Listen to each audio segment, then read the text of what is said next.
एक को कहा जाता है पश्चिमी तट और एक को कहा जाता है, इसको कहा जाता है पूर्वी तट, क्योंकि ये पूर्वी भाग में स्थित है इसलिए इसको पूर्वी तट। अब जो ये पश्चिमी तट है मुख्यतः तो इसके तीन ही भाग हैं, लेकिन एक गुजरात वाले देखो यहाँ से जो पश्चिमी तट है वो कच्छ की खाड़ी से लेकर कन्याकुमारी तक विस्तृत है, जिसमें एक आ जाएगा काकरापार तट हो जाएगा और ये गुजरात में है। उसके बाद गुजरात से लेकर गोवा तक, जिसमें बीच में महाराष्ट्र भी पड़ेगा, गोवा तक एक तट मिलता है, इसको बोलते हैं कोंकण तट।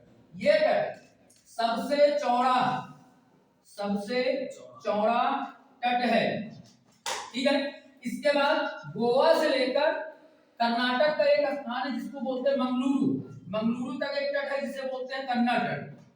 इसके बाद मंगलुरु से लेकर कन्याकुमारी तक एक तट है जिसे बोलते हैं मालाबार तट। मालाबार तट की एक विशेषता है कि एक तो यहाँ पर एक बंदरगाह है जिसे बोलते हैं कोचीन बंदरगाह या कोच बंदरगाह, जिसे अरब सागर की रानी कहा जाता है। और भारत का जो दक्षिण पश्चिम मानसून है सबसे पहले इसी तट से टकराता है और फिर आगे नीलगिरी से दो भागों में बढ़ जाता है।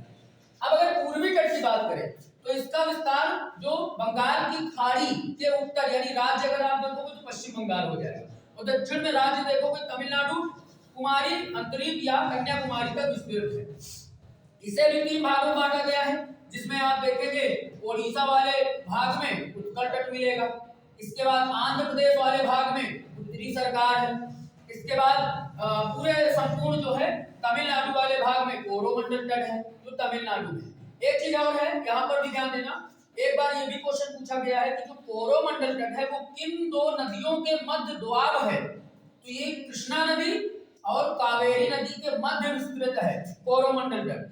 कोरोमंडल तट लौटते हुए मानसून से एकमात्र तट कोरोमंडल तट है जहां पर वर्षा होती है, और अगर राज्य पूछे तो एकमात्र राज्य तमिलनाडु हो जाएगा, ठीक है।